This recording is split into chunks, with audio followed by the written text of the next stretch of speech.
De frente a la palabra, hoy con el tema la senda de la rectitud.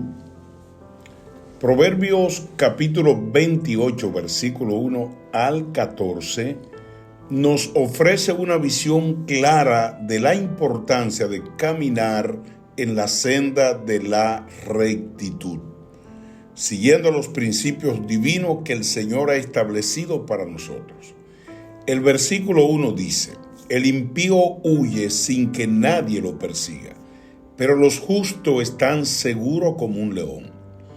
Este versículo nos presenta la imagen de la confianza y la seguridad que tienen los justos. No tienen miedo, no huyen sin razón. ¿Por qué? Porque están arraigados en la verdad y la justicia de Dios.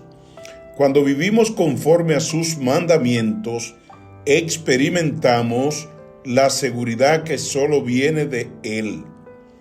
Los versículos 2 al 3 dicen: cuando hay rebelión en un país, hay muchas autoridades, pero con un hombre inteligente y sensato, el orden perdura. Un hombre pobre que oprime a los pobres es como lluvia que arruina la cosecha. Estos versículos nos instan a buscar la sabiduría en nuestras decisiones y acciones. La rebelión y la opresión solo conducen al caos y a la destrucción. En lugar de ello, busquemos la sabiduría de Dios para establecer el orden y la justicia en nuestras vidas y comunidades. El versículo 4 dice: los que abandonan la ley alaban a los impíos, los que la siguen luchan contra ellos. Seguir la ley de Dios nos coloca en un camino de resistencia contra la maldad.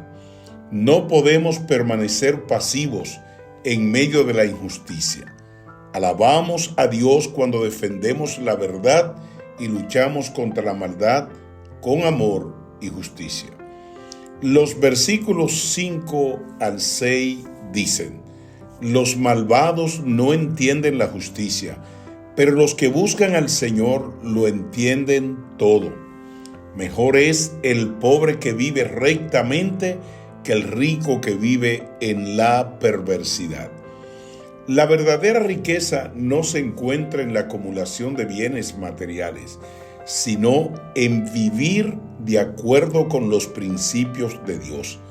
Aquellos que buscan al Señor encuentran entendimiento y discernimiento. La verdadera prosperidad está en vivir rectamente, independientemente de nuestras circunstancias económicas. Los versículos 7 al 8 dicen: el que guarda la ley es un hijo sensato, pero el que frecuenta a los glotones avergüenza a su padre. El que aumenta sus riquezas con usura y exorbitantes réditos la acumula para que el que se compadece de los pobres. Estos versículos nos instan a ser administradores justos de nuestras posesiones y recursos. La búsqueda de ganancias desmedidas a expensas de otros no es la voluntad de Dios. Más bien debemos ser generosos y compasivos con aquellos que están en necesidad, siguiendo el ejemplo de nuestro Salvador. El versículo 9 dice: el que aparta su oído para no oír la ley, su oración también es abominable.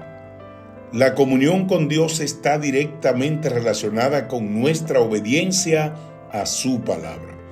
Ignorar sus enseñanzas afecta nuestra relación con Él. Nuestra oración se fortalece cuando vivimos en línea con su voluntad. El versículo 10 dice: el que hace errar a los rectos por el mal camino, en su propia fosa caerá, pero los rectos heredarán el bien. La influencia que ejercemos sobre otros es significativa. Si llevamos a otros por el camino equivocado, también enfrentaremos las consecuencias. En cambio, aquellos que caminan en la rectitud experimentarán la bendición y la herencia del bien. Los versículos 11 al 14 dicen: el hombre rico se tiene por sabio, pero el pobre que es inteligente lo escudriña. Cuando los rectos prosperan, la ciudad se alegra. Cuando los malvados perecen, hay júbilo. Por la bendición de los rectos, la ciudad se exalta, pero la boca de los malvados la destruye. El que encubre sus pecados no prosperará, pero el que lo confiese y se aparta de ellos alcanzará misericordia. Estos versículos nos recuerdan la importancia de la humildad y la confesión y la corrección en nuestras vidas. La verdadera prosperidad y alegría vienen cuando vivimos en rectitud y reconocemos nuestra necesidad de perdón y la gracia de Dios. Proverbios 28, 1 al 14, nos llama a vivir en la senda de la rectitud, siguiendo los principios divinos que nos llevan a la verdadera seguridad, sabiduría y bendición. Que podamos buscar al Señor en todo momento y caminar en sus caminos confiando en su gracia y experimentando su bendición en nuestras vidas. Amén.